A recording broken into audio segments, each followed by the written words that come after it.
Good evening and welcome to the September Board of Adjustment meeting. My name is Amy Sherping and I am the chair of the Stearns County Board of Adjustment. I call this meeting to order. Please rise if able for the Pledge of Allegiance. I pledge allegiance to the republic for which it stands, one nation, under God, indivisible, with liberty and justice for all.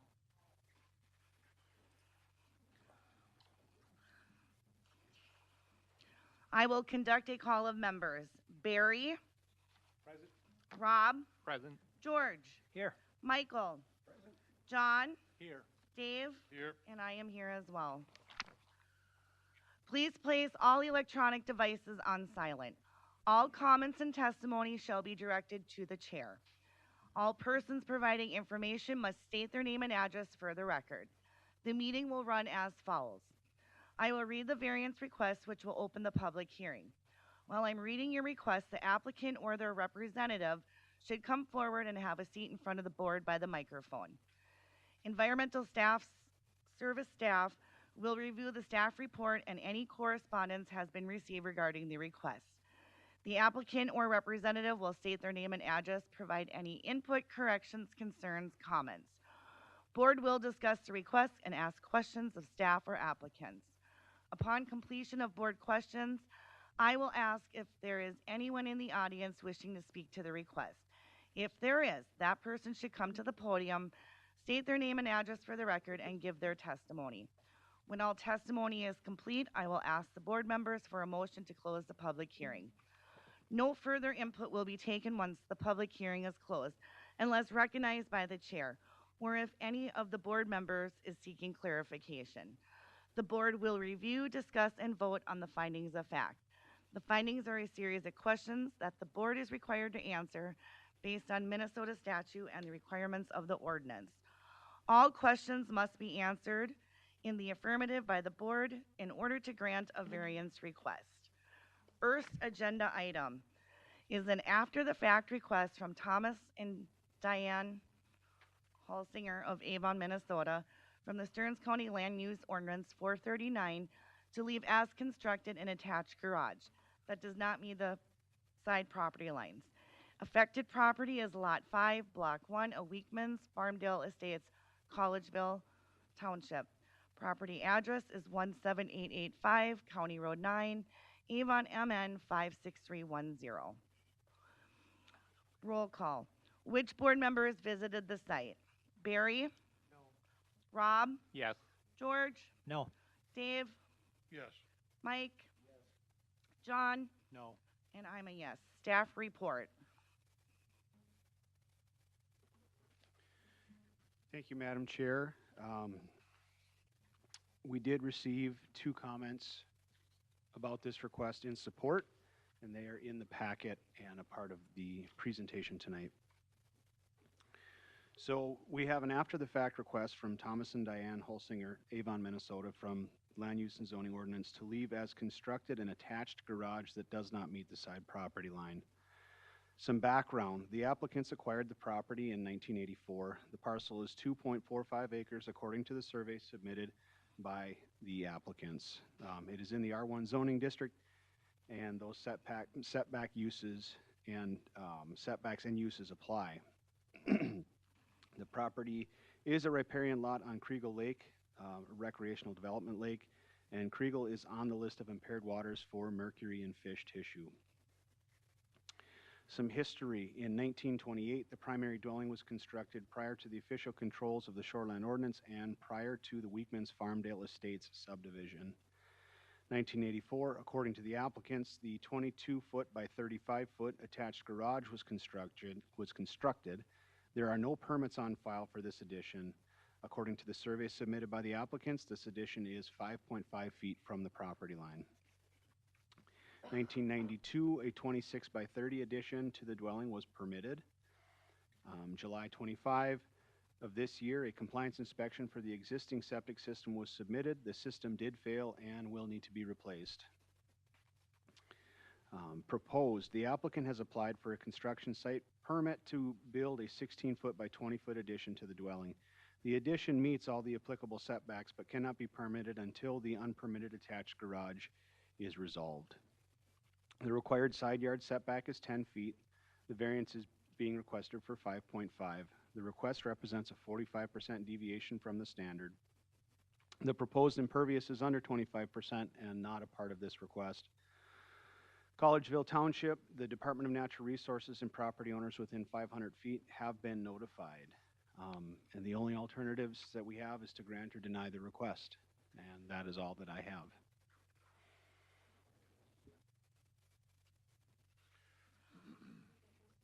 Applicants, if you wouldn't mind stating your name, address. Oh, my name is Diane Holsinger, 17885 County Road 9, Avon, Minnesota. And I'm Thomas J. Holsinger, 17885 County Road 9, Avon as well. Board members, any questions for staff or applicant?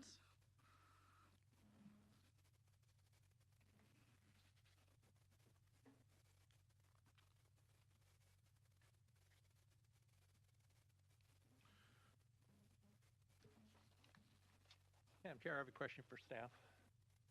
Will they be required to get a building permit for that garage? Madam Chair, Member Schwagel will add it to the existing construction site permit that they have submitted for the addition. So they'll have to pay a $250 after the fact fee, but it can be added with the current permit, and then we have a record of it.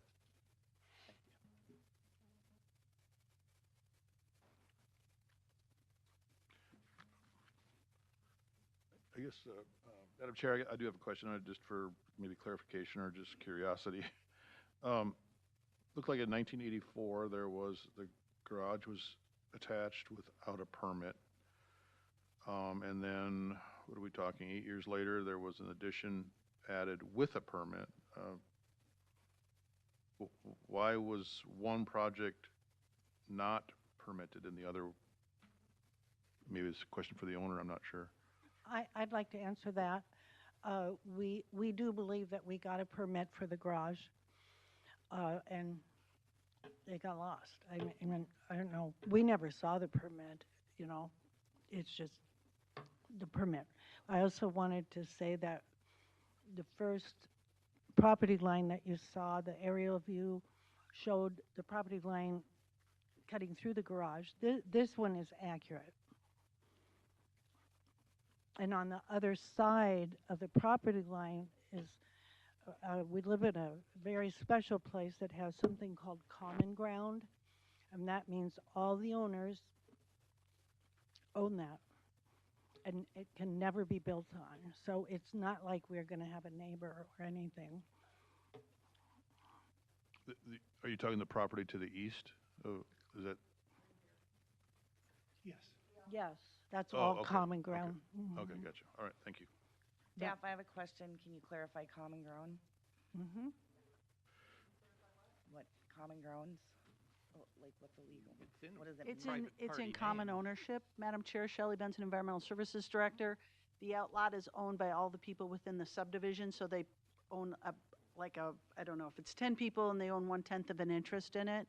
That land is all in common ownership.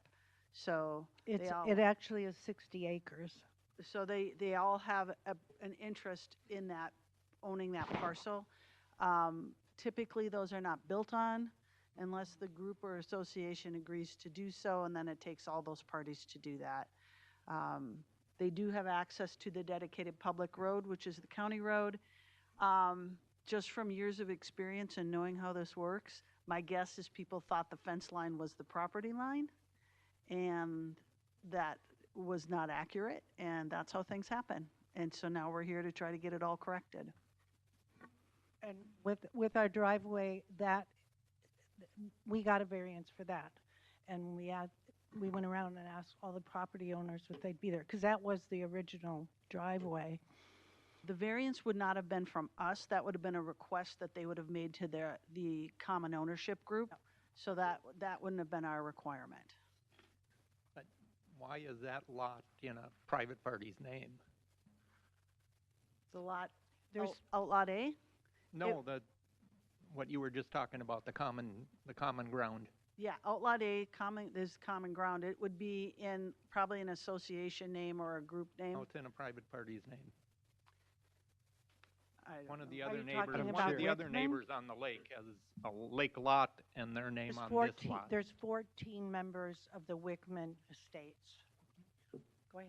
No, it's called Wickman Farmdale Estates is the name of they gave when they split it all up. Madam Chair, Member Schwagel, we have listed in our records that there's 14 owners.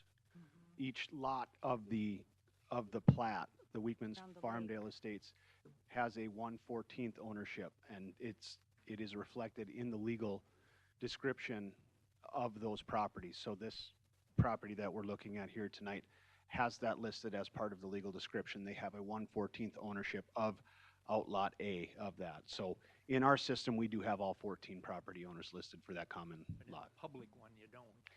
It's not public, I it's not can't- publicly owned. No, but I When I can't- look online. Oh, to sure. the county's Yeah, that's- website, it has it in that private party's name. Yeah, you don't have all the permissions that we do. Sometimes Okay. the property viewer doesn't always reflect what I would say would have been a better way of expressing it, which would have been Okay. saying it's a common area. They'll start with however they decided to put the in order, and that's what they do. So Thank it's you. just a legal description how they decided to put it in the property viewer. Yeah, if they don't have it under like a homeowners association, and sometimes you'll see common ground as, Whiteman's Farmdale Estate Homeowners Association, but they don't because it's a percentage of an interest. So they'll list all of them. And then I don't know if they did it alphabetically or what, or it could have been lot one, block one, however they decided to list it in the tax system. So. So I got a question for staff. So if they do something, do they have to get it okayed by per se association? If they do something within the common area, anyone who'd want to do something would have to have the permission of all those parties to do something. But as they indicated, this was the original driveway, so it's not a matter of the driveway issue. And they're not building anything in that common ground area, so this is just to clear up the property boundary and the setback so they can add the addition on the other side.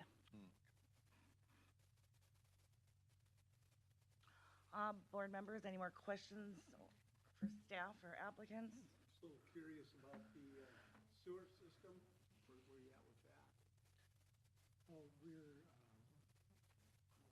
the company is in the process of designing, WATAB. well, the Walter company is in the process of designing And the new system. it'll be done in spring. They have concluded. You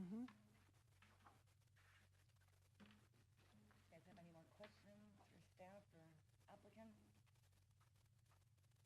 Oh, public hearing. Is there any public testimony? Any public testimony? Any public testimony? I'll ask to close the hearing, so can I get a motion? I'll move that we close the public hearing. I second it. Okay, is there any final discussion? All in favor of closing the hearing, say aye. Aye. Aye. Public hearing is now closed. We will proceed to the finding of facts.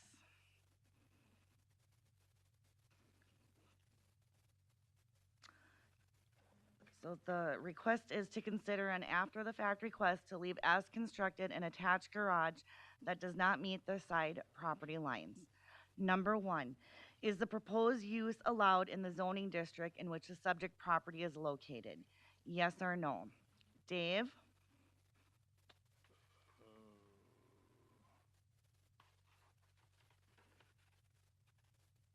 I am not sure. Could you come back to me? Barry? Same thing, I'm still taking a look here. Rob? Yes, and R1 garages are allowed.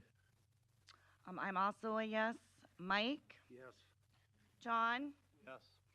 George? Yes. Dave? Yes. Barry? Yes. Number two, Is the variance in harmony with the general purpose and the intent of the official control? Specifically, what purpose statement is meant or not met for the record? Rob, we'll start with you. I'm going to say yes under the Shoreland Overlay District. I think in this case, the solution would be worse than the problem. I actually do agree with you, Rob. So I'm also a yes. Mike, Yes, same reason. John, Yes. George, Yes, and I want to add, I think the burden of the applicant is outweighed to the benefit of the county. And having them shave off the garage wouldn't make sense. Dave, Yes. Barry. Yes. Number 3, is the variance request consistent with the comprehensive plan? Dave, I would say it is. It's, I don't have it right in front of me, but, I can find it.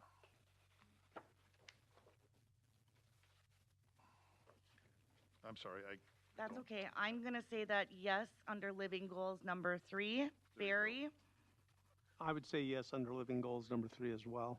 Rob, I'm going to say yes also. Dave, I'm going to circle back here. yes, I was, the living goal you mentioned, that's what I was thinking of. Okay, Mike, Yes, living goals. John, Yes. Yes, is the property owner proposing to use the property in a reasonable manner not permitted by any official control? Yes or no? George, yes, having a garage on a house is reasonable. John, Yes. Mike, Yes. I'm also a yes. Rob, Yes, it's been there a long time. Barry, Yes. Dave. Yes. Number 5, is the plight of the landowner due to circumstances unique to the property not created by the landowner? Yes or no? George, I'm going to say yes, and again, I'm going to use that reason, the burden of the applicant is outweighed to the benefits of the county. It would not make common sense to me to have them, again, reduce the size of the garage. John, Yes. Mike, Yes. I'm also a yes. Rob, I'm going to say yes.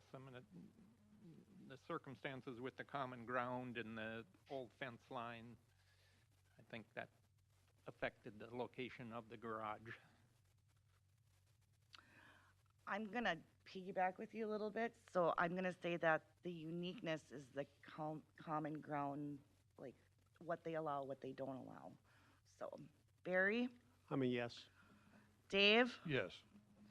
number 6, will the variance maintain the essential character of the locality? Yes or no? Dave, Yes, I believe it will. It won't really change anything, and with the common ground there, it's not gonna interfere with anything, I don't believe. Barry, I agree. Yes.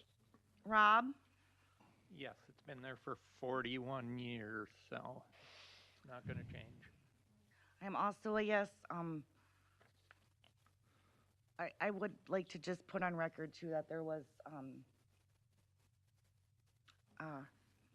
feedback from some neighbors that are in support of it too. So, Mike, Yes. John, Yes. George, Yes, number 7, the need for the variance involves more than economic consideration. Yes or no? George, yes, economics played no role here. John, Yes. Mike, Yes. I'm also a yes. Rob, Yes, Barry, Yes. Dave, Yes.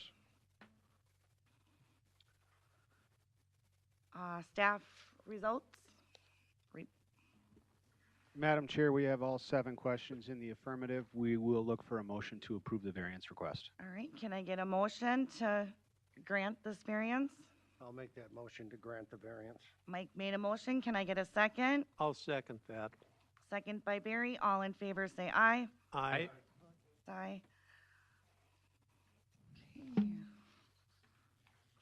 Okay. Good luck. Thank you. Thank you so much.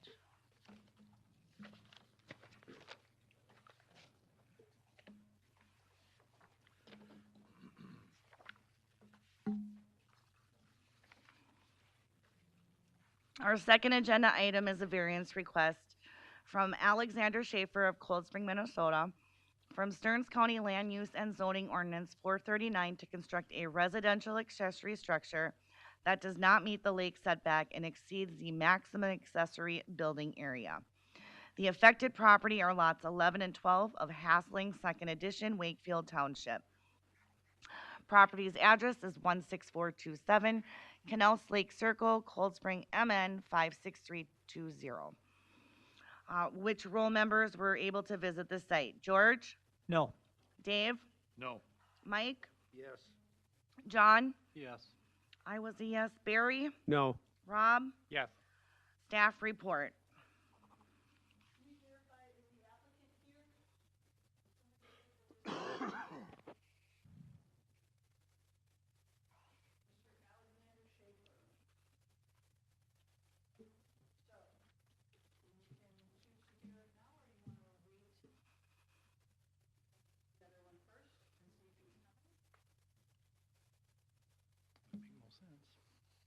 Okay. Might as well. Yep. So we're going to table agenda item 2 and move on to agenda item 3.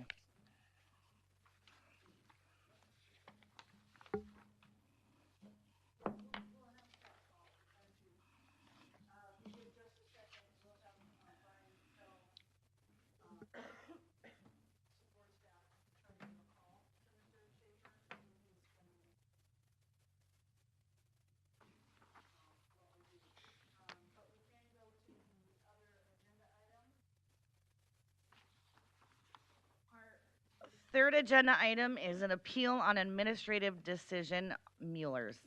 An administrative appeal from Julie N. Nargorski, and I apologize if I said that wrong, of Minneapolis, Minnesota, on behalf of Susan A. Mueller Revocable Trust.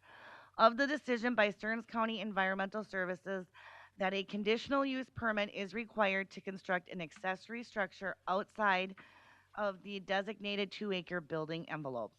The affected property is 79.95 acres of north half of the northwest 4th and part of the southeast 4th of the northwest 4th St. Joe Township. Property's address is 12940 County Road 160, St. Joe, MN 56374. Roll call. Which members were able to visit? Mike? Yes. John? Yes. I'm a yes. Barry? No. Rob? Yes. George? No.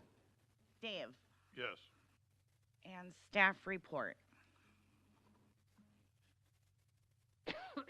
Thank you, Madam Chair. I did receive, did I receive correspondence on this one? I thought it was in here.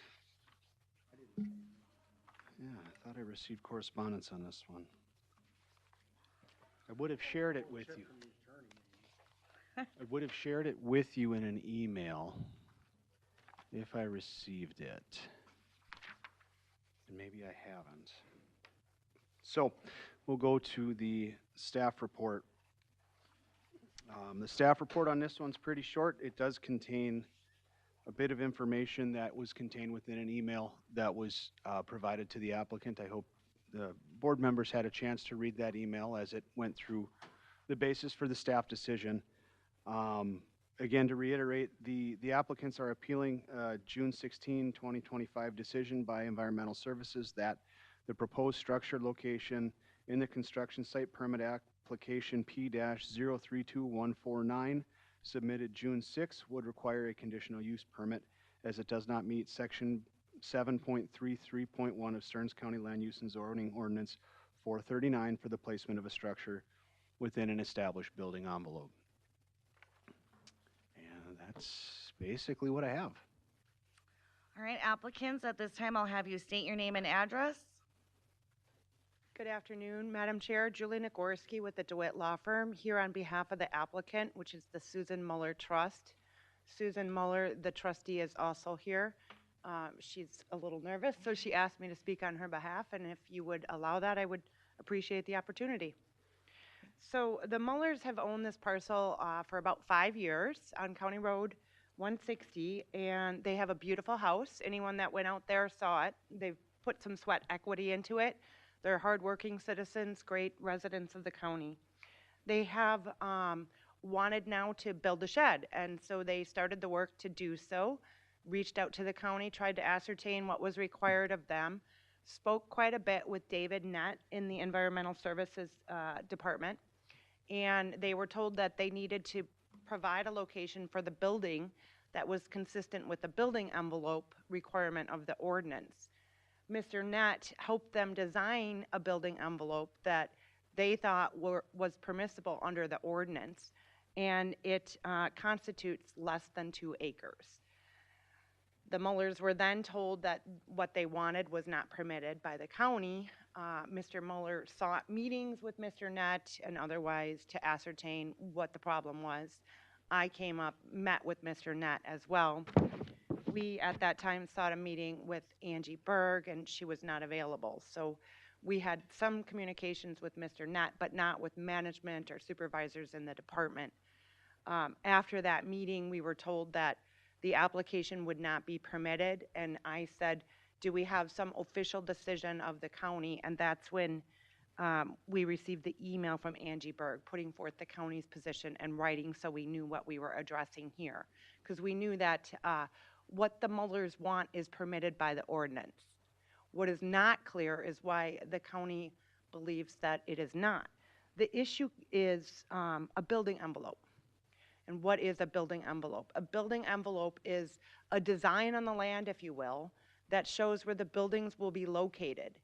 And the Mullers, back when they sought permission to build their house, came up with the building envelope in connection with consultations with the county at the time, and without really knowing what it meant. So the building envelope that they came up with at the time encompassed land. So where the second garage is shown is actually a ravine. You can't build there. And then that building envelope from back in the day shows a 90-foot drain field. Well, under the ordinance today, the drain field need not be included in a building envelope, but it had to be then. So there are various explanations for why the building envelope was depicted as it was at the time. But one of the key points, I think, is that in contrast to the examples that the county submitted with the application materials, the Mullers didn't sign that. So if you look at your packet on page 31, I think that's a great example. It shows a property owner who was asked to confirm that the drawing represents the delineated 2-acre building envelope on the parcel. We don't have this here for the Mullers. They did not understand the significance of the lines on the paper that they submitted back to obtain the approval for their home. And the problem is, those lines do not allow for a building of a shed. And they want to build a shed. They have equipment for their agricultural operations. It's mostly located in a different county right now, and they'd like to bring it here. They have about 210 acres immediately adjacent to this home property. They rent those acres, most of them to other farmers. But, you know, they're not, they're still landowners of this agricultural property, so they have equipment associated with, you know, being landlords. But the key point here is the ordinance permits what they seek to do. And what the ordinance provides, I quoted it in my letter, the ordinance requires that you obtain a conditional use permit if you want to expand a building envelope. That makes sense, right? You want to change a building envelope by making it larger. You need special permission, okay? That's not what the Mullers seek to do here. Now, there's a notion by the county that this is an expansion of a building envelope, and so a conditional use permit has been required. I think that's a stretch. And I think that given that David Nett helped Mr. Muller identify the building envelope that he seeks, indicates that it's a stretch. At a minimum, the ordinance is ambiguous, and the ambiguity should be construed in the favor of the property owner, because this is not an expansion, it's a modification. And if you change the ordinance to provide that you have to obtain a conditional use permit every time you change a building envelope, what if you want to shrink it? Do you have to come obtain a conditional use permit if you want to shrink the building envelope? That's the extent of the county's current reading of the ordinance, and it is not supported by the language of the ordinance. What the Mullers want is permitted under the ordinance. So the final point I'd like to make is that the shed cannot be built in the building envelope as depicted back in the day. And they just want to build a shed. They have all this acreage. We'd ask that they be allowed to build the shed that they would like to build. They're great residents. It's not going to impair, you know, the agricultural nature of the community. It's consistent with all of the land use comprehensive plan. We'd ask that you all reverse the decision of the department and allow them to build their shed. I have a question for staff. So I understand that the building envelope, it's to keep all the buildings in one area. So this was created in 2017, correct? The original building envelope was designated at that time, yeah. So when they bought this property and they've owned for 5 years, when they bought it, does that envelope stay the way that they bought it as is? It was designed for the property, so it stays on the property as it was, yep, until they decide to do something different. And if they wanted to go beyond that, then they need to get the conditional use permit, which is what we're saying. And that would be the process that they would have to do, is a conditional use permit. Okay, so this building envelope was created in 2017. They purchased the land. This was already set up for them to build, correct? Am I understanding that I'm gonna correctly? go to Brian, I don't know that detail per se. The building envelope was established with the applicants when they constructed the home, And 2017. okay, They did it, and they did. So and because you guys own this property now for 5 years? it's more than that, obviously, if they've had it So, more than so we're talking, 2017. okay, so I'm a little bit confused here. So, Ms. They, as in, the current applicant established the building envelope, correct? in 2017, That's my understanding. okay. So when this was created, we had no issues in 2017. So in order for them to change or alter this, all they need to do is get a cup, right? Yep. Conditional use permit is the process. So therefore, the applicants need to go through the process as it applies to everyone if they want to change the original envelope. Yes, Correct. that's what we're saying. So question for applicant then is, what's so hard about doing that? Madam Chair, may I address that? I'd like applicant too. Okay.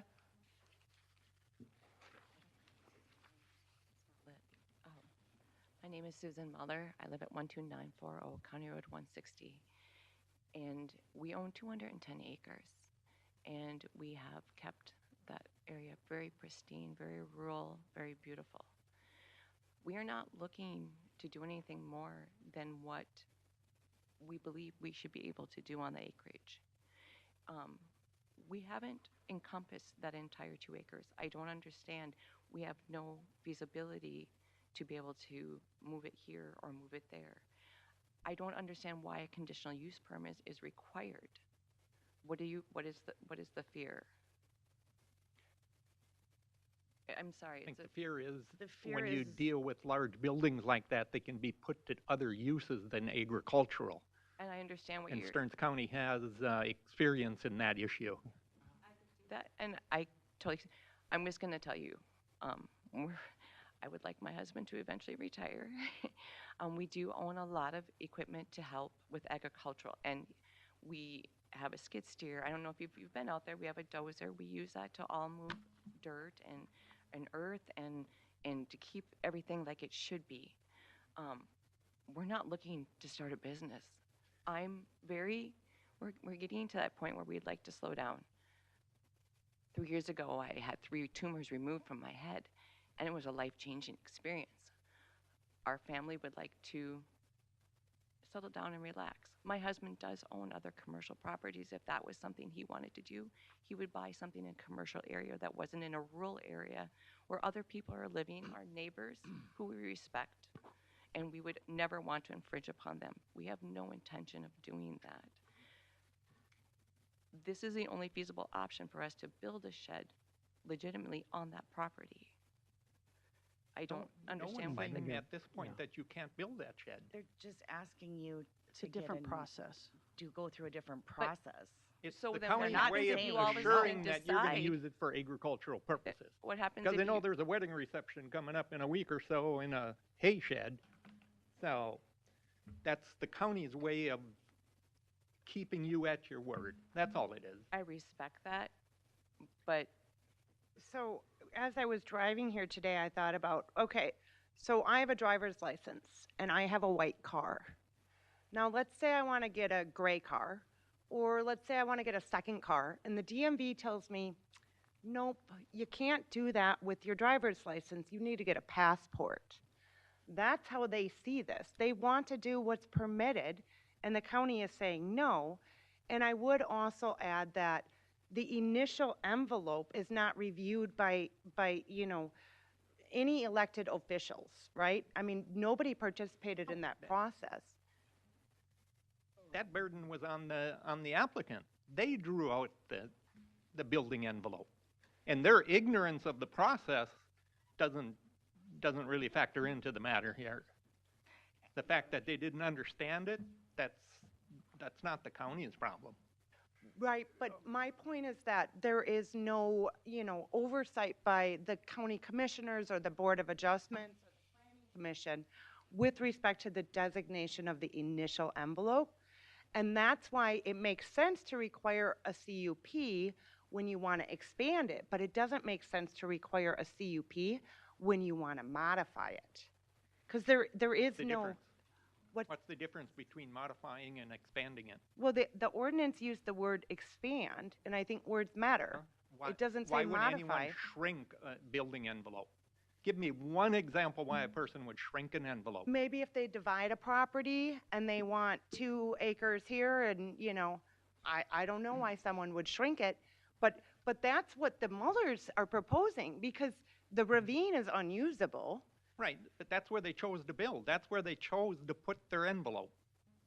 Rob. Can I, Yep, Mike. I don't understand what the problem is with getting the conditional use permit. What's the downside? what happens later on? Are you guys going to yank it away from us and tell us we have to? Doesn't work It's that in way. perpetuity, isn't it? I don't I'm understand going to that. ask Shelley to clarify that, please. Madam Chair, Shelley Benson, Environmental Services Director. I think there's, first of all, no one's saying that these people aren't doing all the right things and being good people and good stewards of the land. That's never the issue. As indicated, the purpose and intent of what we do is to follow the rules and the process. I make everyone go through a process, regardless of who they are, and part of what we do is make interpretation. The interpretation, as we outlined in the ordinance, the way we have things written, the examples that have been provided are how we do building envelope. Once it's established, then if you want to do something different than that building envelope, you come and you go through a conditional use permit. And remember, this is agricultural land, and there's a purpose in it. Behind the agricultural land is to try to keep things together and try to manage it so that we're not willy-nilly putting things all over the place, because the purpose and intent of the comprehensive plan is to keep, one of the primary goals is to keep agricultural land agricultural. Now, once it goes in front of the the Planning Commission, the conditional use permit is reviewed for, is this good agricultural land or not good agricultural land? That's their decision. That's their process. This question is the appeal of the decision that says you have to go through the process. So as the director of the department and with Angie Berg, who's the land use supervisor who wrote that email, we're saying it's a process to go through to modify and manage that building envelope. So that's what we're saying. There's no one saying that what they're doing is incorrect, that they don't have an opportunity to do it.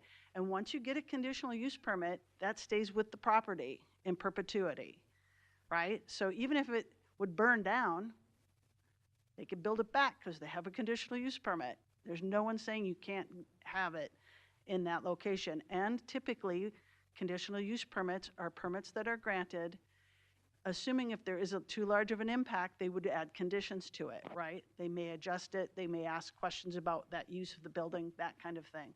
So those would be questions that would be asked at the Planning Commission level with a conditional use permit. This body, though, is about the appeal of the decision that was made by the department saying they need to get a conditional use permit, and that's why we're here. Does that help? Yes. Okay. And Julie, to answer your question, I would totally get the passport.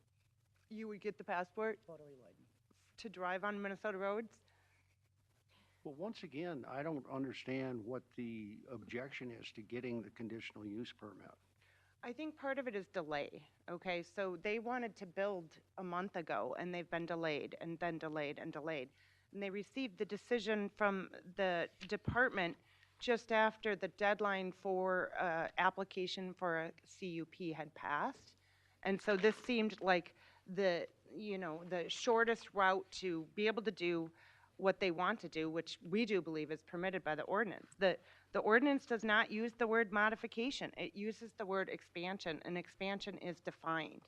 They don't seek an expansion, they seek a modification. What do How you are they see gonna as the build difference?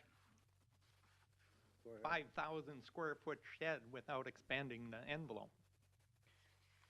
Well, they're allowed a 2-acre envelope. The Right, shed that and they they have that. propose does not constitute 2 acres. along with the house. So they chose they were given the option or given the instructions of a 2-acre envelope when they built the house, and they chose not to use 2 acres? Correct. They have a But they house want it- and a attached garage. Yeah. Yeah, and that's it. And then, I don't know if you were one that went out there, but the property drops off pretty much right after the driveway. It does. There, Yes, it does. so there had been in that envelope that was submitted earlier, there had been, a proposed building there. It can't happen there. And the Because they building, chose- the proposed building is not in the 2 acres, or the 2-acre envelope, is that correct? Where they want to build the shed is not within the limits of the 2-acre envelope from 2017. And I might have stayed, I think they finished construction and moved in 5 years ago. Okay. Shelley, did you have something to clarify? No, I think you guys have it. If you have questions, I'll do my best. And Brian's here, so. I'm new to this, you know that, but I have a question. Conditional use permits cover a wide spectrum of uses out in rural land, correct? This is kind of on the edge, but you have to stay within your circle of influence within governmental affairs, and if they're saying a CUP, and I'm confused too. I mean, I've never been on this end of, but I've seen businesses go for CUPs. And yes, it's a process, but Shelley said it stays with the property, it's forever. I'm still confused. Why don't you just go with the CUP?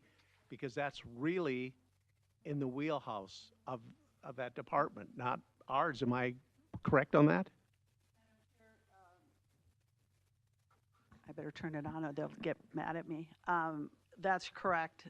Procedurally, a CUP is the process that we utilize. Just to give you guys information, we are bound by the 60-day rule.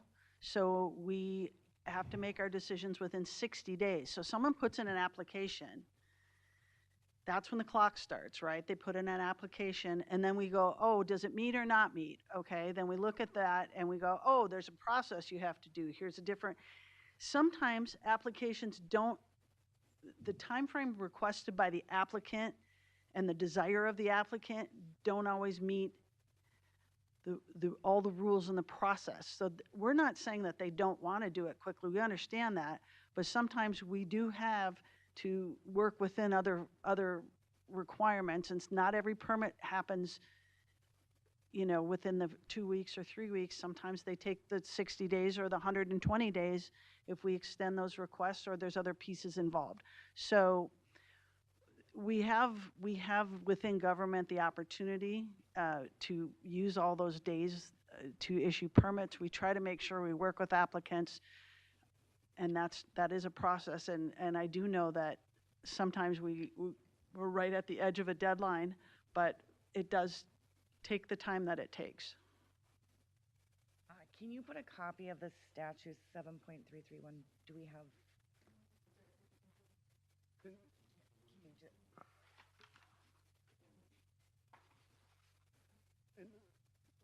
Madam Chair, is your name Julie, right? Yes. the only reason I heard for not getting the CUP was a delay. Well, hasn't that delay, and already if you- occurred? If you looked at the equipment that's sitting out there, every time that equipment sits outside in the elements and the weather, it deteriorates. And we would like to get it inside. And other thing, we also have a tractor that needs to go inside, and we can't, every year it goes, it depreciates, and it breaks down, and it goes bad, and we're just looking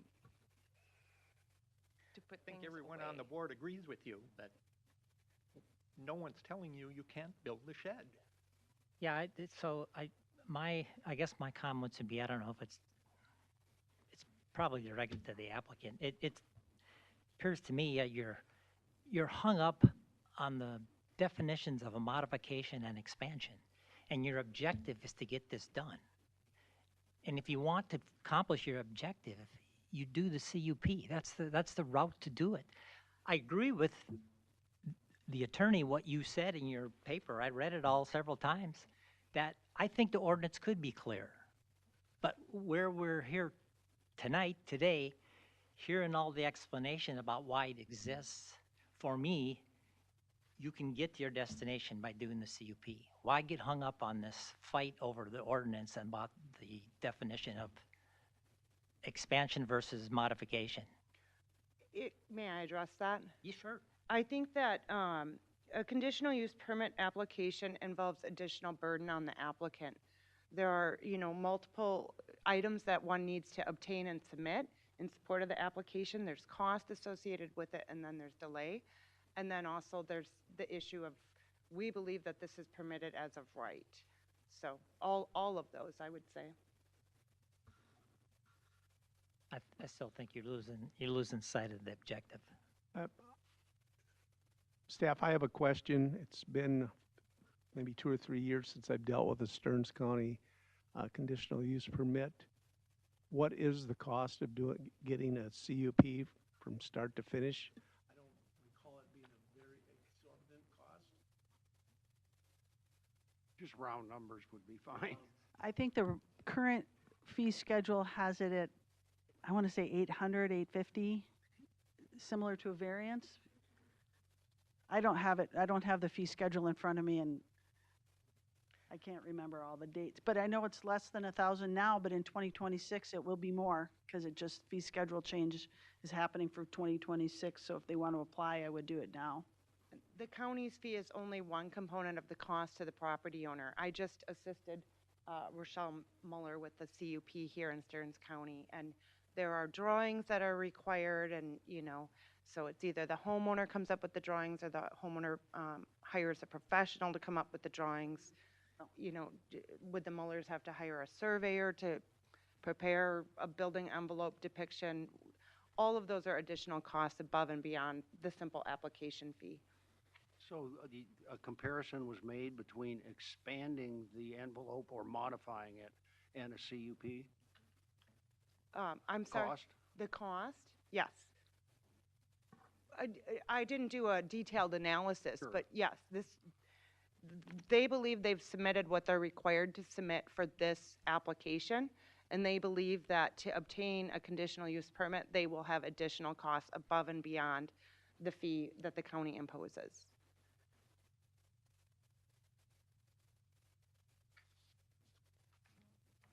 Madam Chair, I have a question. $700 was the number Brian looked at. He was faster online, so good job, Brian. Go ahead, John. I have a question for staff, and I think you answered it earlier, Shell, but you probably need a little clarification here. So Mr. Nett worked with the applicant to come up with a building envelope that would appease the parties. And I don't know.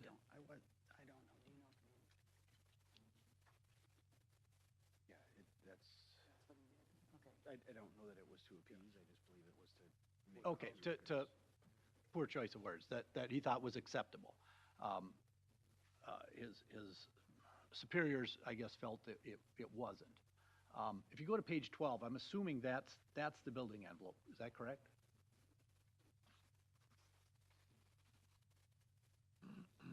I'm getting there. There it is. This is what was submitted to us.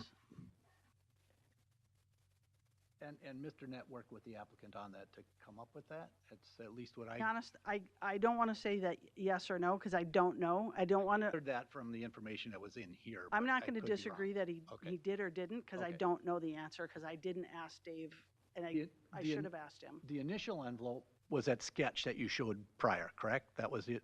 initial That was the original building envelope Yep. submitted when the original application came in. So they're not expanding this envelope. They're This looking one. to modify it, the location. They're looking to modify the location. Does the ordinance specifically state that you can't? You probably addressed that earlier. Would you readdress that to me if they? Essentially, what we do is we try to look at, does the building envelope, when they create one, is it going to meet those requirements? Is it 2 acres? Do they have everything in it?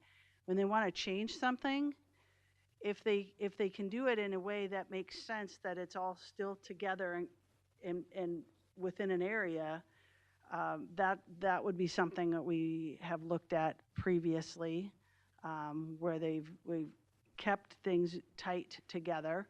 In this case, the shape was completely different and very different from what was drawn originally.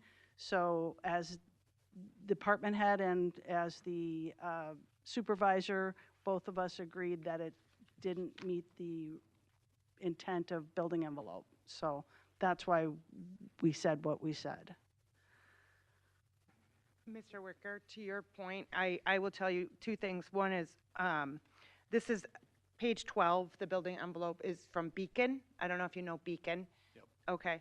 And that is not something that Mark Mueller knows anything about. So he did want to comply with the county's ordinances, and he specifically reached out to the department and got guidance from Mr. Net, and Mr. Net helped with, drawing the diagram that's shown on page 12. That was not Mr. Mueller. Okay, that was not Mr. Mueller that did this drawing then? Correct. Okay. But is that what you seek, that drawing? That Yes. is, okay. Yes. So the shed would go up on the, the east side where it says 114. Up here. 232, correct? Yeah. Yes. So I guess Sheldon or Brian, does the ordinance specifically state where the location of that envelope needs to be? Is there a shape that it has to be, or is it being that they proposed that earlier one, that's the one that you're? That's where we go with. That was what was proposed, that's what we work with, and that's why we're saying it doesn't meet that standard, and that's the decision we made. So you can agree or you can disagree, and that's why they're here. It's the appeal of our decision. Madam Chair, I have a question for staff. Can you put 2 building envelopes on a piece of property? No, Okay. you get one building So envelope. the way it's laid out there, it's not modified, it's expanded. You expanded the whole part to the east. To the south and the east, you're expanding it. It's not 2 separate parcels. You're expanded to make it bigger. You're not modifying it. That's just semantics. You're expanding it. But it's smaller. Is it not still 2 acres? I think the number is still, I think they're still around the 2 acres is not the 1.7. point. What we're saying is the previous building envelope, if you look at this one, it was up in this area, it would have been here, over to here, down to here, it was like an L, and over off the page from here. Yeah. So that's where they said they were going to be building, right? And that's the process. So when you're in an agricultural district, you go through and you determine, they made their decision as to where it was, we said okay, and this is what we do. So So up in- our process is, if you want to do something outside of it, you come back, you get a conditional use permit, and that was the decision we made. Well, up until the application comes in, that was the building envelope. The The previous, driveway up, the what you previous- just outlined. the other outline was the building envelope. I have a question for applicant. Why didn't you guys build in 2017? We couldn't afford to. That's, up until the application, Yeah, that's the Yeah. building envelope. Yep. So tell me, by putting that shed over in the other field, how you're not expanding that? Because the acreage is the same. When? The acreage, the amount of land in the building envelope doesn't change. And that's part of the argument. So, That's the building envelope there. But that's 2 acres, and the new one that they're proposing is 2 acres. So it's No, not. then it's 4, because it's all one. No, it's not. Dimensions, Yes, it is. dimensions are It has to changing, be the one. dimensions are changing, the volume essentially isn't. They're saying 2 acres, 2 acres, but how it's shaped, the shape of the 2 acres goes from the L to a U. And So- to side with what the attorney said in her package, there's nothing in the ordinance that says that it has to be shaped a certain way. However, our interpretation, which is why we're here, has been to keep things tight and contiguous and adjacent to each other. So our decision is, when we do that, we put it together, and then we go forward, and if they want to build outside of it, they come and get a conditional use permit. So that's the decision. You guys can decide. That's the protocol. Conditional use permit outside of the building envelope. Any protocol? Yes. Since 2007. Madam Chair, one of the examples in the packet shows a building envelope that is not rectangular in nature. What the Mullers seek is not something that's never been done before. If I wanted to build and get a I could make a circular building envelope. Correct. Yeah, it's not about shape. I think it's about the process, and if that's been the process, Yes. are we opening a can of worms by making an adjustment and setting a precedence going forward? Because normally Yeah. we don't deal, am I correct, with conditional use permits?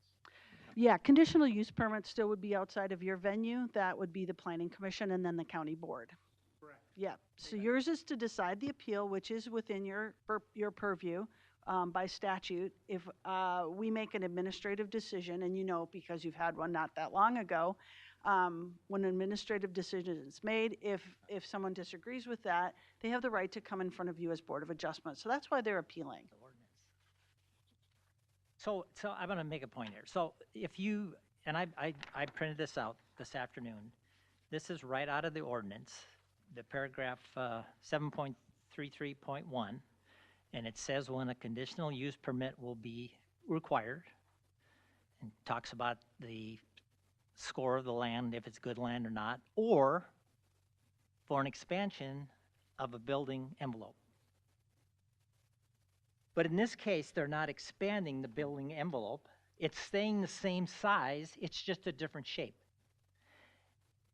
And so that's what their taking away- argument is about. It's we're not expanding it, we're modifying it. Okay, maybe I missed something, George. They're taking away land from the original building envelope to make that second part? They're changing the shape of it. Because they found out now when they want to build this garage, they can't put it in this ravine. So they're coming in and requesting, hey, we still want to build this shed, but we can't build it like we originally said because there's this big gully here. And we're coming in there saying, hey, we don't want to expand it, we want to modify it. That's their argument. Madam Chair, I would say that this would not create some precedent that's horrible. If in fact the Mullers have read the ordinance correctly, the role of this agency is to administer it. It's some other agency that changes the law. And if the ordinance should be changed to provide that you have to obtain a CUP to modify the envelope, then that change can occur tomorrow, as far as we're concerned.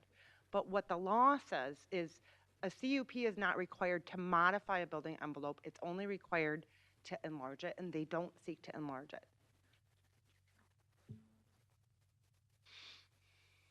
So I go back to what I said earlier is that I agree with their position about, I think the ordinance should be clarified more.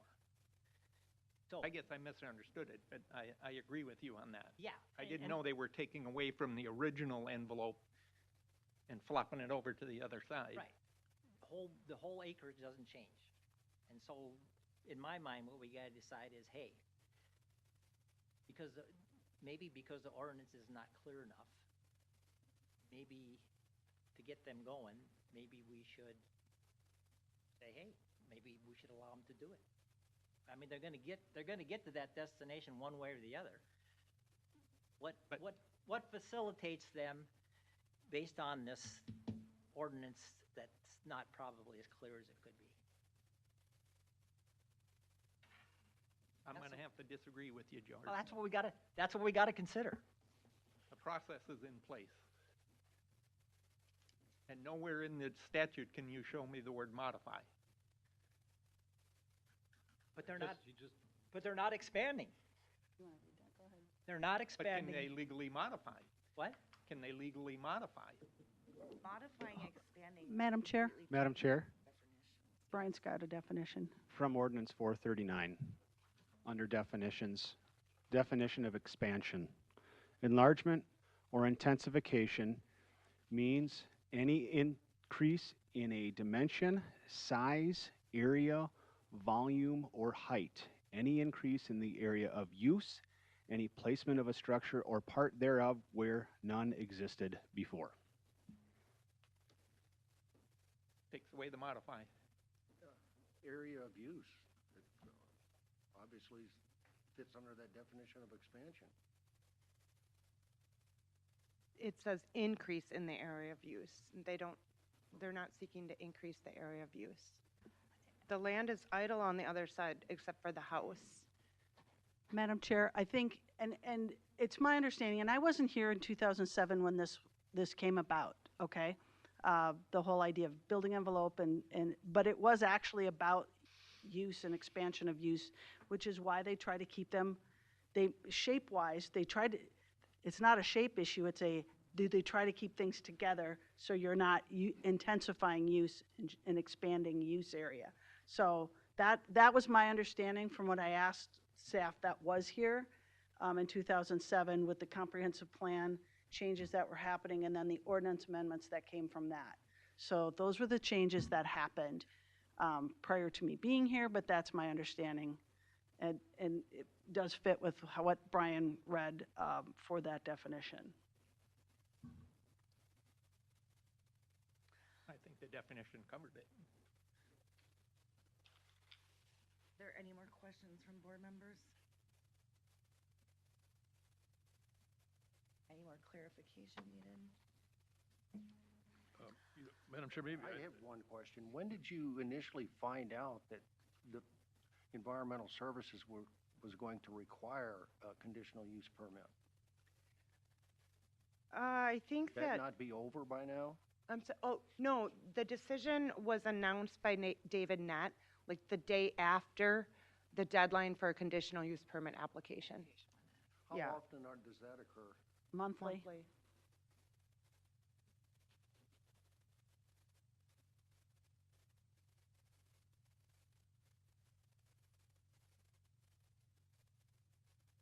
More questions? I'm still kind of confused, though. You talked about, there's going to be extra costs of plans and so on and so forth. Well, that's just part of the construction. You're just submitting that. That's not an extra burden for getting a conditional use permit. I know it's a process. I'm still just, county says we need a conditional use permit. It's a $700 fee. Lives with the property, and takes a little bit of time. To me, I think that would add value to the property. If I may address that, the submittals are different for a building permit for a home and a construction site permit for a shed. So I haven't looked at the ordinance line by line to ascertain what will be required of a CUP application in this instance. But because they're building a shed, the standards are much lower than what exists for building a home ordinarily. And I would highlight that on page 14 of the packet, which was page 7 of my letter, the definition of expansion set forth in the ordinance that was read is there. And if you read it closely, you will see that it doesn't include a modification. It includes increases, intensifications, and enlargements, and that's not what is at issue here.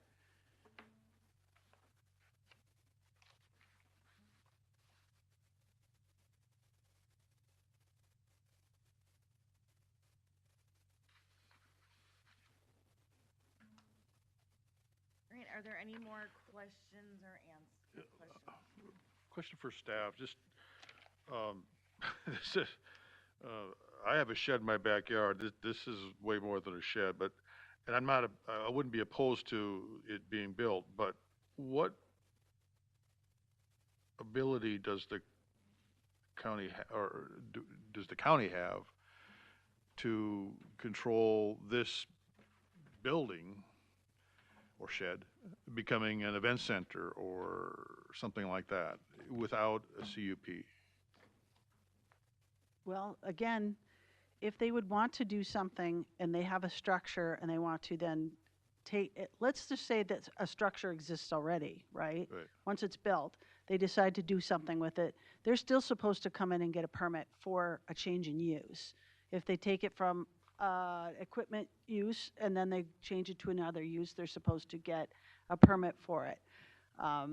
To change that use to, let's just say, rural tourism, for example, Right. because that would be more in that line. But agricultural structures can be built, but in this particular case, because it had a building envelope and it was established, this is the intent of what's happening, the appeal is because there's a process that we use, and they're saying, no, they don't need a process, that it's by right, and we're saying, no, the process is to get a conditional use permit. All the uses, all the land area, all those other questions are, that's the other board you sit on, Dave, so that would be the planning commission, so. If they were to convert the use of this building to something other than storing equipment, they would have to get. That would be the requirement they should be going through to get a conditional use permit in that case for rural tourism if they want to change it to that kind of an event venue or something of that nature. But that's not what we're here for. Right, It's I not about the understand. building. I just It's not about wanted- the building. The building is something they can do. It's just the process to get to build in that particular location.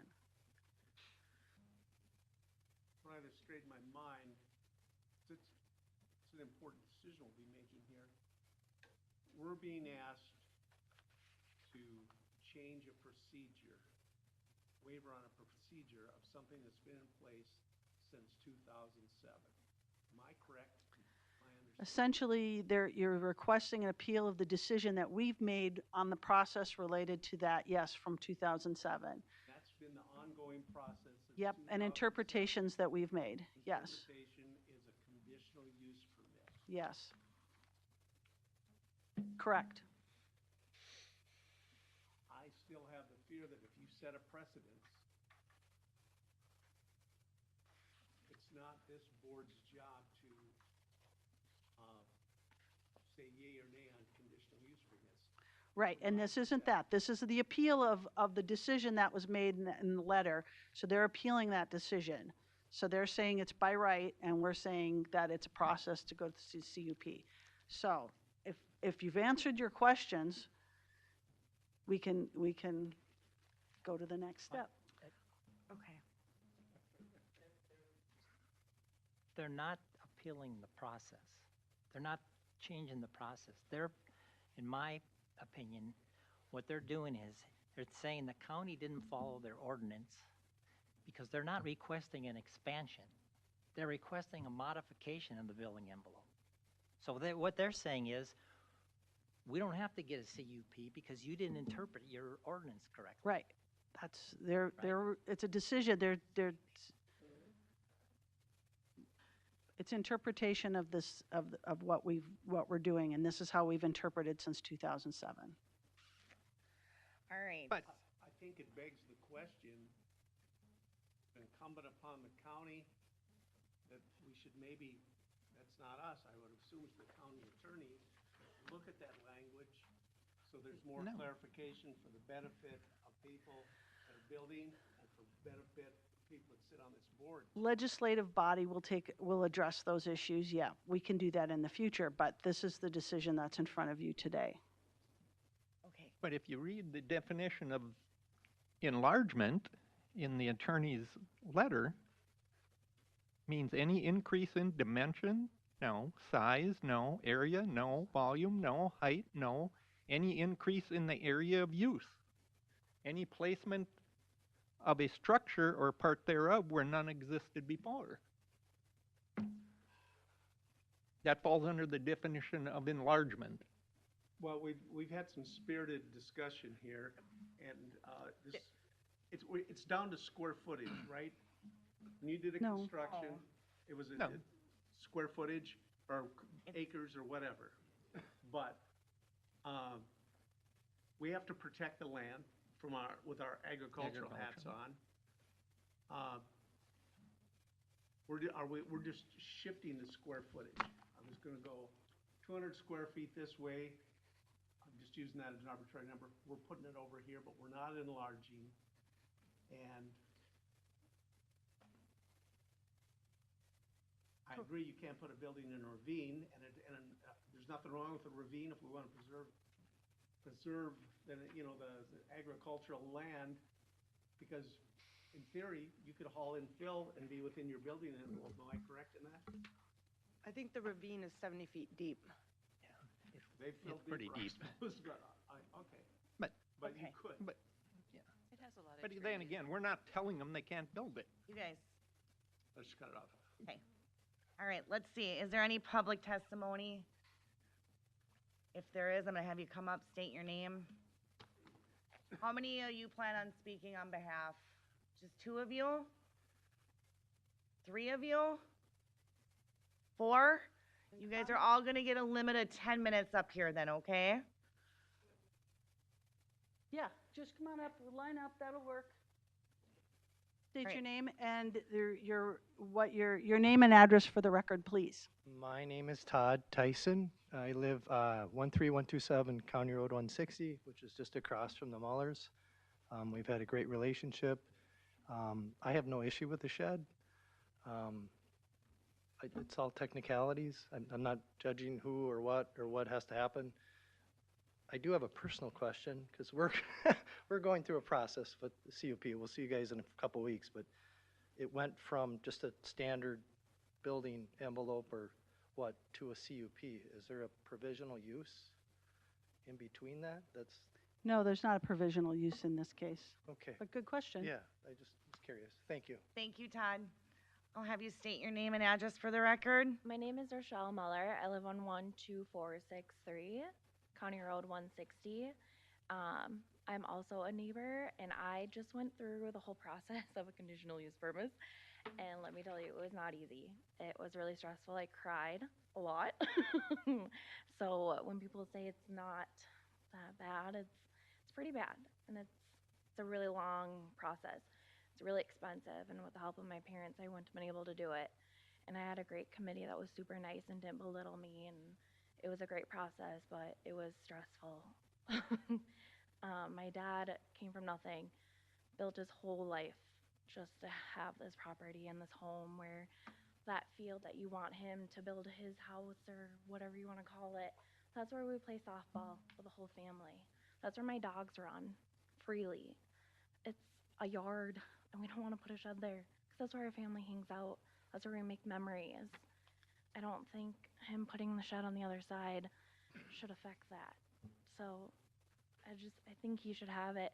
And I don't think to make him go through that whole process, which I've been through, it was a lot. And he's a good man. He does a lot for a lot of people. He would give his shirt off his back for any one of you if you needed it. So I just ask that you give it to him. Thank you, Rochelle. Next.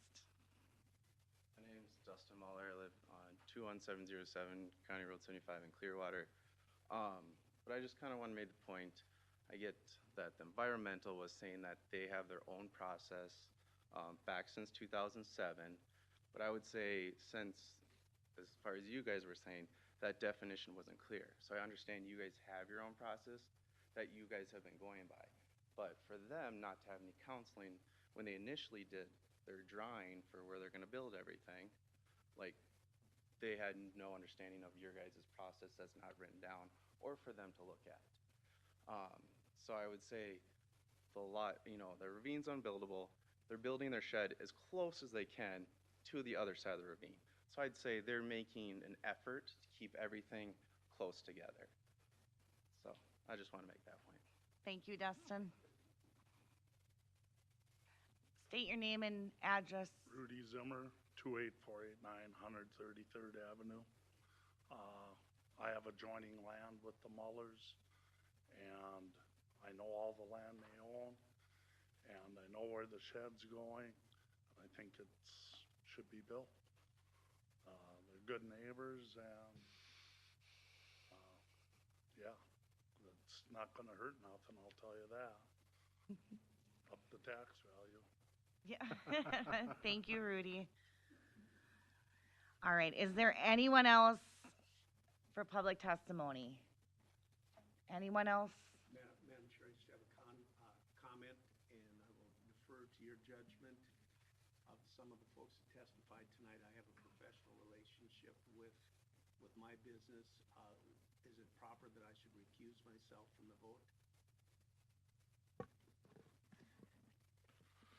It depends on if you feel you need to recuse yourself. That's a decision you make. What's your gut telling you, Barry? It's close, but it's not that close. Then you should vote. Okay, thank you. Okay. Last time, any public testimony? All right, can I get a motion to close the hearing? I'll move to close the hearing. George made a motion. Can I get a second? I second it. Second by Mike.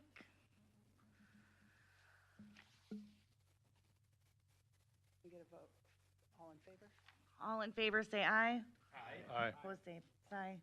All right. Now the public hearing is closed. We are going to proceed to the findings of fact supporting or denying this appeal. So I'm going to go through a series of questions.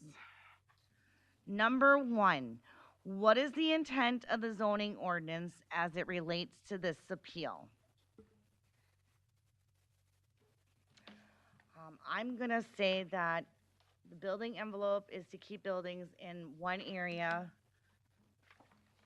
so they're closer together so we don't have them scattered all over the property. So that is my interpretation of this. And Madam Chair, I'll add to that, part of the process is to preserve agricultural land. Anyone else? Yes, remember, there's no problem with building the shed. Right. None at all. Did the process get followed? Yep. Okay. So now we're gonna go with yes and no's. George? Yes. John? Yes. Mike? Yes. I'm also a yes. Rob? Yes. Barry? Yes. Dave? Yes. Okay. Number two. Madam Chair, Yes. these are not a yes/no Oh. line of questions like the variance findings Okay. of fact. It's just a final decision at the end. Okay. Correct. Sorry about that. That's okay. I should have stopped, sorry. Change my name. Okay, number two. Well, we're all in favor of that, so. Number two, what is the intent of the comprehensive plan as it relates to this appeal? Basically what it says there. That was the county's explanation for it. The basis of requiring a conditional use permit is consistent with Stearns County Comprehensive Plan Shape Stearns 2040. Requiring a public hearing, input from the township, a review process by the planning commission, and a final approval by the county commissioners aligns with the land use decision number 1, comprehensive plan alignment.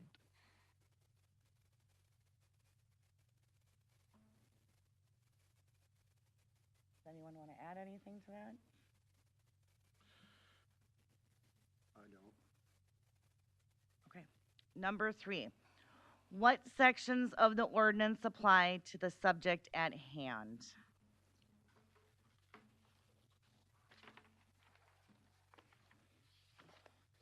That would be, I'll answer that. Is paragraph 7.33.1, standards for agricultural zoning districts. Specifically talks about when you have to have a conditional use permit. Talks about the LISA score, if it's 65 or more, or for an expansion of a building envelope. And that word expansion is pivotal, in my opinion. No, the definition clears that up. Do you want to add more? No, no. Okay, number 4. Has staff properly applied the provisions of the ordinance to the activity in question? Why or why not? I think yes. They have applied the provisions, which is follow the process.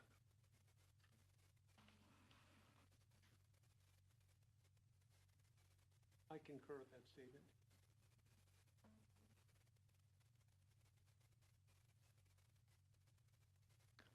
Sorry, I concur with that statement.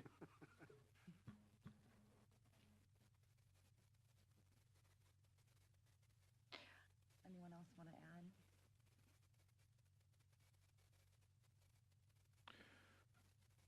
Madam Chair, this is hard. For me,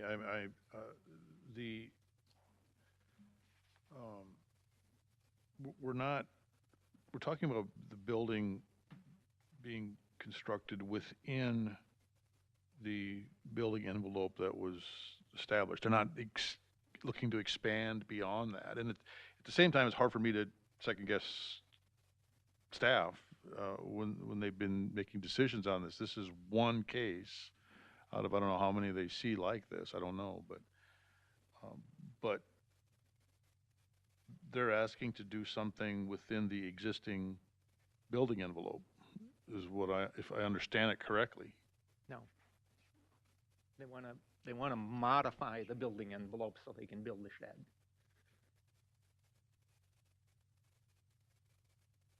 Which is permitted. Right word, George? Which is permitted as long as it's not expanded. No. Yeah, That's the where we definition of disagree. expansion That's where we does disagree. away with that. And we're not telling them they can't build the shed. No, and I think there probably would be enough information here to prove it if that's what was being Well, decided. you get it next time. Yeah, I maybe. understand, but. And the county in the past, over the years, in my opinion, has followed the process over and over and over again. And this particular applicant brought him to task on this one item about modification versus expansion, in my opinion. Okay, your opinion, got it. My opinion is different because I read the definition from the attorney's letter, which covers putting a building where there is not one now.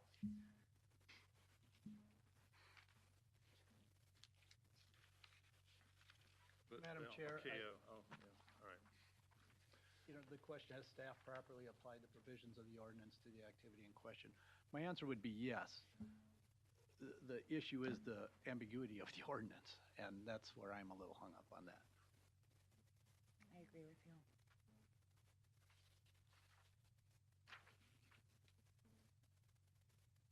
The ordinance does not specifically state a conditional use permit is required for a modification.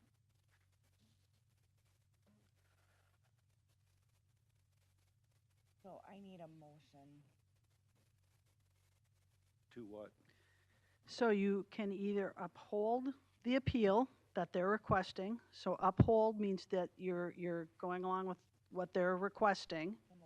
Or you deny the appeal request, which means you confirm with what staff has stated. So uphold is what they're saying, or you deny, which is concur with staff. I'm going to make a motion to uphold the appeal. Okay, George made a motion to upheld. Is there a second? I'll second that motion. I don't think it's who's right, who's wrong. I think this is a test case, and we've maybe never had to deal with something like this. And it behooves the county to put more clarification in So there's not attorneys involved, and we have to go through this agony in the future. Okay, so I have a motion made by George, second by Barry, to Uphold that. uphold this Yep. appeal. Now we need a vote. So we're gonna start with, George. We got George. George is a yes. Yeah, I'm a Okay. yes, yes. John? And I, Mike? Uphold. Yes, okay. Rob? No. Barry was a yes. Dave? I'm a yes to uphold. And I'm also a yes. To uphold. Okay. So that decision is to uphold the request. Okay, we're done. Thank you. Good luck. Sorry that attorneys create agony. Don't get it. I thought this was fun and entertaining. No, I agree with George. It's, No, you can't. I can. The I got a different definition idea is of fun. very clear. Yeah. But every, Definition but- covers but- this exactly. but everyone interprets expansion or No, modification. we're not talking those Putting words. a building We're where talking the one isn't definition now. of expansion. Madam Chair, we do have the applicant And- on the line No, no, available, it isn't. if And you want to want do to that for flesh item everything number out. 2. Yeah. There's no hidden agenda, no games here. Covers that It kinda- exact You know, situation. this is how you get continuous improvement. You're in law Where did it enforcement. go? You can go right, this is the Army, this is the reg. And they have to change it because this isn't working. Right. Okay, I can't find my own. Okay, you guys, we are moving on to, Item number 2. agenda item 2. It's a big building. But Mr. Schaefer's on the phone. expand Well, we're trying to get him on the phone. building envelope to make it happen. I don't. Well, if it would have been an expansion, I would have went the other way. Yeah. Then you Yep. get out of here. Yeah, agreed. Okay. Means any increase in dimension, it wasn't. Size, no. Area, no. Volume, no. Height, no. Any increase in the area of use We'll find out. is an expansion. Any did increase- placement of a structure or part thereof where none existed before. They did. They're gonna build a increase their shed where there area of isn't one use. Gail, now. are you with me? They did So- increase the area of use from here Building to envelope. over there. It's not That's going under to- the, Size that's didn't under change. the Doesn't matter. The use is definition of changing enlargement. in that area. Where, That's why where we're George saying is it. saying they're But we're modifying past it, we're good. Enlarging it. You don't have to you guys- enlarge it. Guys, Can I continue here? We got 'em? moving on to agenda item 2. Yes, so hold on and just, I'll Madam tell Chair, you you when we're did ready, go okay? through the site visit portion on this agenda item. So we can pick up from that. So, Staff report. yep, we're at staff report. Thank you.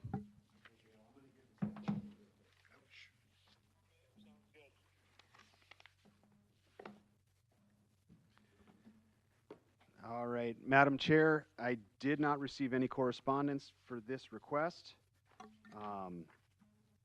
So, as previously stated in the meeting, we have a request from Alexander Schaefer of Cold Spring, Minnesota, from Stearns County Land Use and Zoning Ordinance number 439 to construct a residential accessory structure that does not meet the lake setback and exceeds the maximum accessory building area. Some background, the applicants acquired the property in 2018. The parcel is 12,472 square feet or 0.29 acres. It is in the R1 zoning district, so setbacks and uses apply for the R1. The property is a riparian lot on Knaus Lake, which is a recreational development lake. Knaus is on the list of impaired waters for excessive nutrients. History, the primary dwelling and 346 square foot boathouse on the property were constructed in 1960 prior to official controls of the Shoreline Ordinance. In 1979, a construction site permit was issued for the existing 14 by 22 foot detached garage. The structure is proposed to be removed. May 7, 2025, a 2,000-gallon holding tank was installed on the parcel to serve the dwelling. There is no drain field serving the dwelling. August 7, 2025, a variance was granted by Wakefield Township to place the proposed accessory structure 43 feet from the center line of Knaus Lake Circle, where a 63-foot setback is required. The applicant would like to construct a 30-foot by 30-foot residential accessory structure 66.19 feet from the ordinary high water level of Canals Lake, and that exceeds the 900 square foot maximum accessory building area. The required setback to Canals Lake for accessory structures is 100 feet. The setback request represents a 33.8% deviation from the standard. The request exceeds the maximum allowed accessory building area by 346 square feet, or the size of the boathouse. This is a 38.4% deviation from the standard. The proposed impervious is under 25% and not a part of this request. Wakefield Township, the Sauk River Watershed District, the Sauk River Chain of Lakes Association, the Minnesota Department of Natural Resources, and property owners within 500 feet have been notified of this request. Alternatives and recommended conditions: grant or deny the variance based on findings of fact, or reduce the accessory structure size to 554 square feet, or remove the boathouse, eliminating the need for the maximum accessory area variance. And who do we have on the phone? On the phone, we have Dale Guggenberger, the neighbor and representative for Alex Schaefer. He did submit the application, and I met with him on site to talk about the project, so he's familiar and willing to speak on behalf of Alex Schaefer. Dale, do you want to introduce yourself and state your address for the record, please? Yeah, my name is Dale Guggenberger. My address is 16431 Canals Lake Circle, next door to Alex. I don't know if you want me to tell you why I got involved in here or what, but Yeah, go ahead. well, I'm retired, but I've been in construction all my life, and I was kind of used to getting variances and just construction, and I do a lot of architectural work. That's what I used to do, and the Schaefers just asked me if I could help them. First, they just asked me to draw the plans for them for the garage, and that was no big deal, and then I did that. But Alex is only a 25-year-old kid and doesn't really know any of the ways to do this, so his mom asked me if I would help get the variance applications going. So I did the Wakefield Township one and went to the meeting, and that got approved. And you do the county one for me? And I said, yeah, I would do that. So I met with Brian out there, and we did the application. So and Alex works on the road. He does underground boring, and he's in Anoka tonight, and he isn't going to get home till 9 o'clock. He works really long hours, and I just happened to have to leave town unexpectedly today. Otherwise, I would be there, and I was hoping Alex could make it, but apparently he couldn't get off work to do it. But so that's kind of how I got involved in it. But I live right next door to him. He wants to take the single car garage out and put a double. The single car garage is pretty small for he has a big work truck in his underground boring, and it won't fit in that garage. The garage door's height won't let him go in there, and the width, 22 feet, doesn't let his truck fit in there. So he wants to put a double garage in there, which I don't think it would look. We're going to side it the same color as the house and shingle it the same. It'll look just like the other garage. And there's a big fence between him and the other neighbor, like a 6-foot-high privacy fence. So I don't think anybody would know that he even changed the size of the garage, actually. But that's kind of my story. Thank you. Any board members have questions for staff or applicant's representative?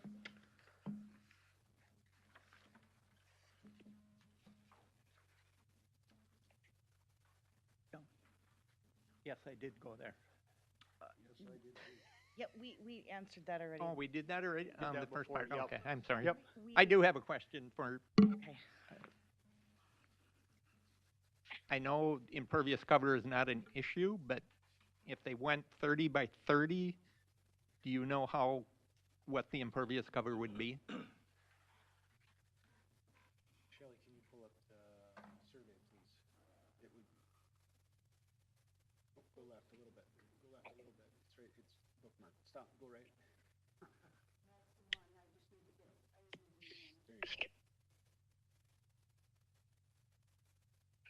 I'm gonna guess it's close to 25.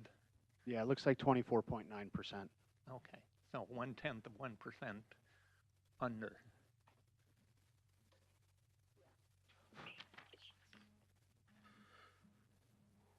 Are there any, go ahead. I was just gonna say, that neighborhood is crowded the way it is now.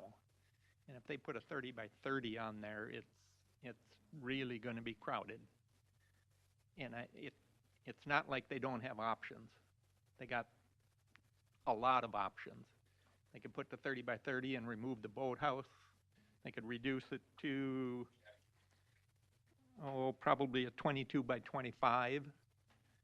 I measured mine. I put my wife's car and my Silverado crew cab in a 21 by 21. So it's not that the lot is too small. It's that the building's too big for the lot. Did you size it for your work truck? I don't know, how much bigger is that than a crew cab? Significantly bigger. Any more questions for applicant, staff? I guess I don't have a question. I'm kind of follow along with what Rob is talking about. When things, in my mind, when things are not built already, this is an opportunity for us to follow the standards. I mean, this is, he wants to do this because he wants it. He needs a bigger Right. shed to park a work truck in. And if he has a business, maybe he shouldn't be running his business out of where he lives there. I mean, that's being hard, but, you know, the standards are the standards, and it's not been built yet. We should get as close to the standard as possible, in my opinion.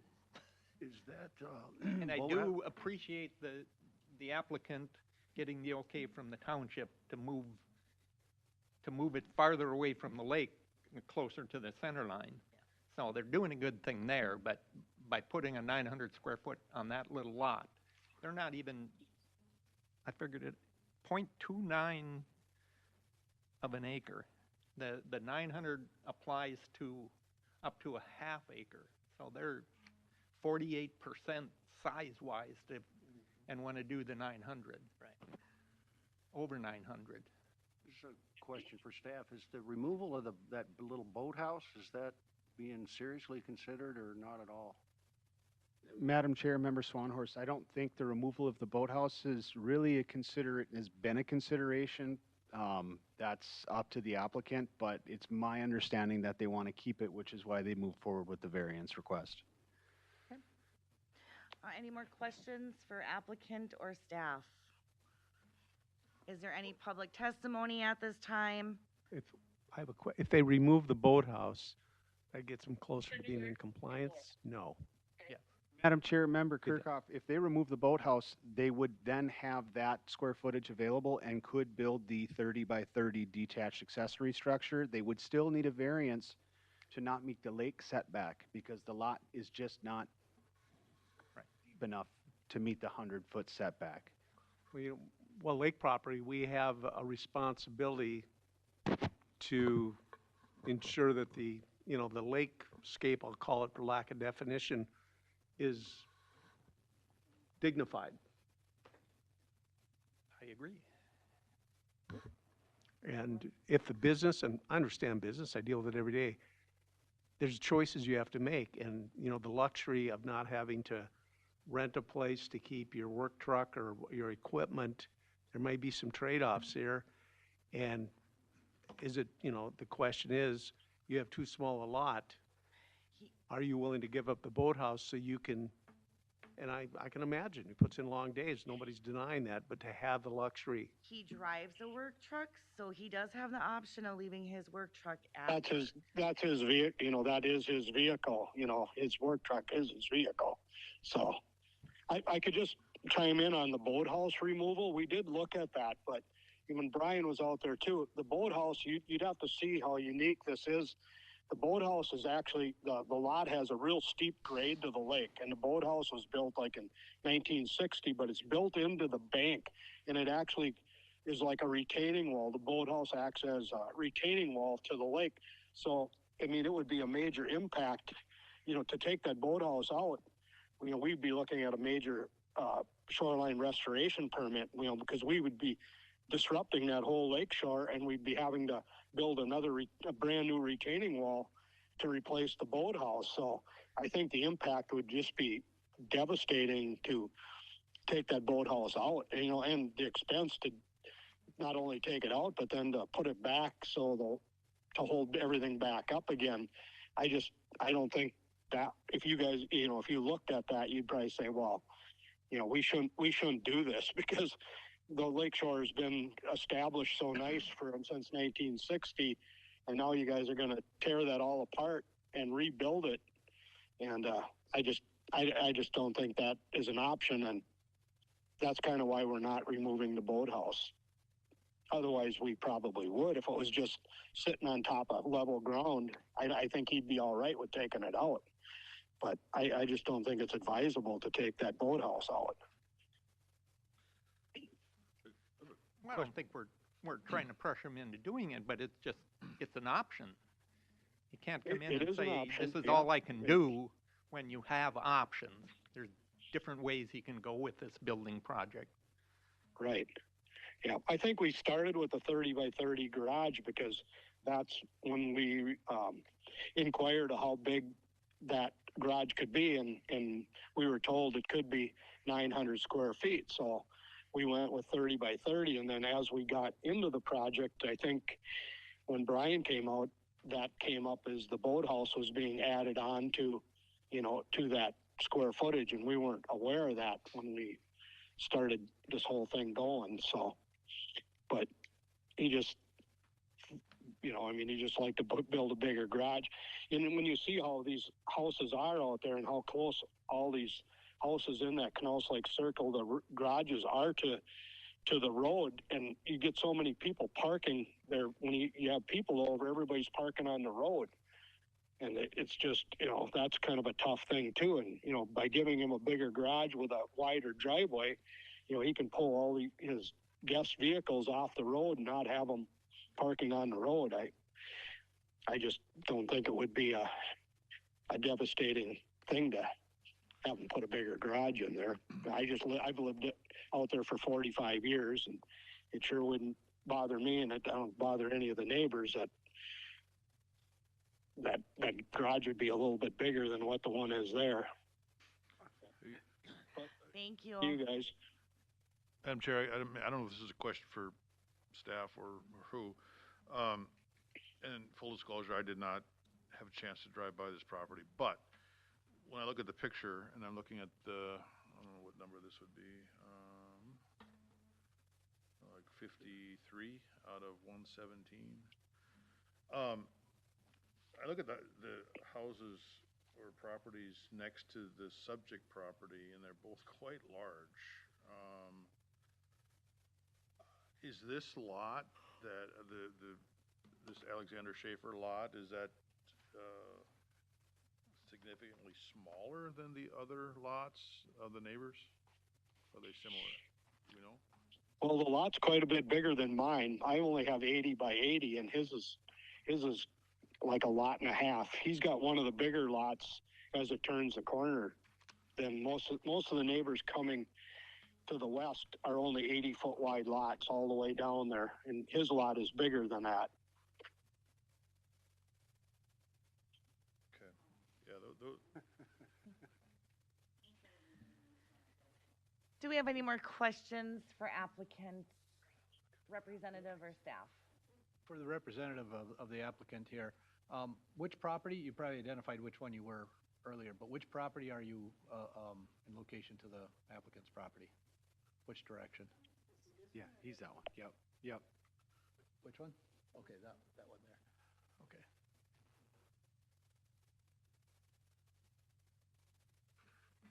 And I did view it, and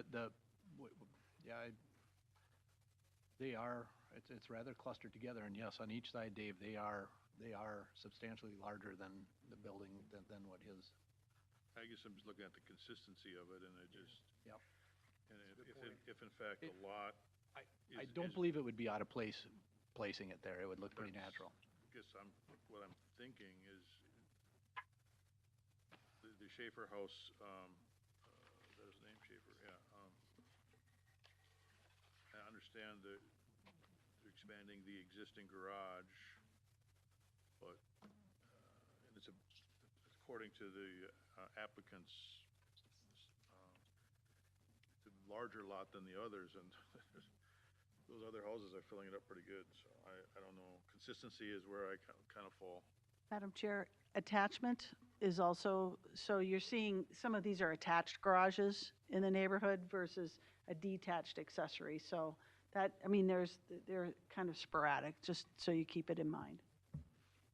So Madam Chair, for staff, do you know the size of the existing garage? Yeah, it's 14 by 20. And the proposed garage will not get any closer to the lot line. It's just going to cover up the front of the house? The side property line is not a part of the request, so even if it does get closer, Oh, he's got room to get a little closer. It's an 11, is that, yeah, he's allowed up to 10 foot from the side property line.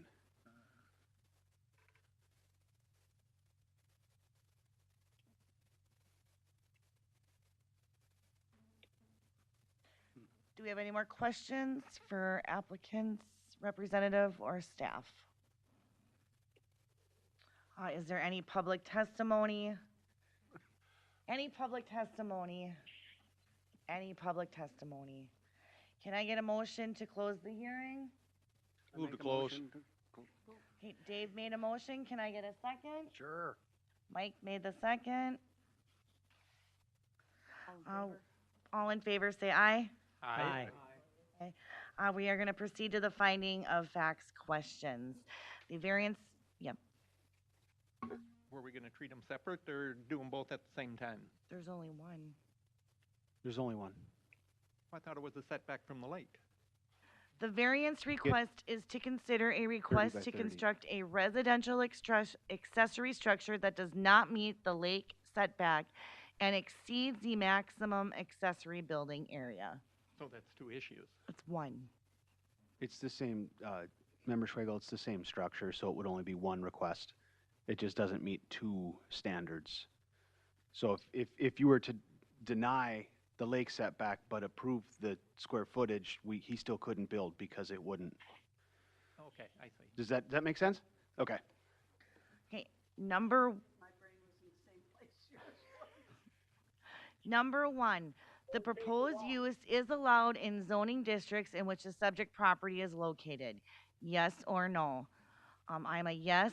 Accessory structures are one. Thank you. Dave? Yes. Barry? Yes. Rob? Yeah. Mike? Yes. John? Yes. George? Yes. Number two, the variance will be in harmony with the general purpose and intent of the official controls. I'm a no. It does exceed the allowance of the ordinance. Madam Chair, I'm gonna be no also under the lake chart. Okay. Dave? I'm gonna say yes. I think it's larger, obviously, but it's within reason, in my view, vis-à-vis the adjacent properties in the neighborhoods. Barry? I'm a yes, and I concur with Dave's assessment of looking at the adjacent properties. It's in harmony. I'm a Yep. yes as well. Okay. John? I'm a yes for the same reason. George? I'm a no. It exceeds two parameters. Okay. Number three, John was a yes. Number three, the variance will be consistent with the comprehensive plan, yes or no? I'm gonna say no with water resource policy 1 and 2.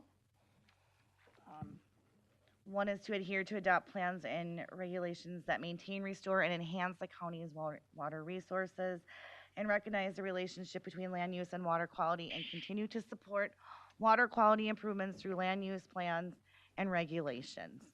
Dave, I'm still looking for, Barry, I'm still pondering this too.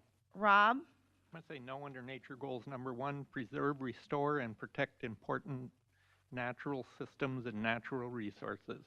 Mike, I'm a no as well, same reasons. John, I'm stuck on this one. Okay. I'm gonna say a yes. Lakeshore living policies, number 1, might be a stretch, but limit the impact of additional shoreline development by clustering, can't say housing, building away from shorelines. George, No. Dave, I'm gonna be a yes. Barry. I'm going to be a yes. Number 4, the property owner proposes to use the property in a reasonable manner. Yes or no? George, Yes, having a garage is a reasonable use. John, Yes. Mike, Yes. I'm also a yes. Rob, I'm going to say no. Building that big of a shed that close to the lake is not reasonable, not responsible. Barry, I'm gonna go with yes with back my original that it's in matches with what's neighboring to him.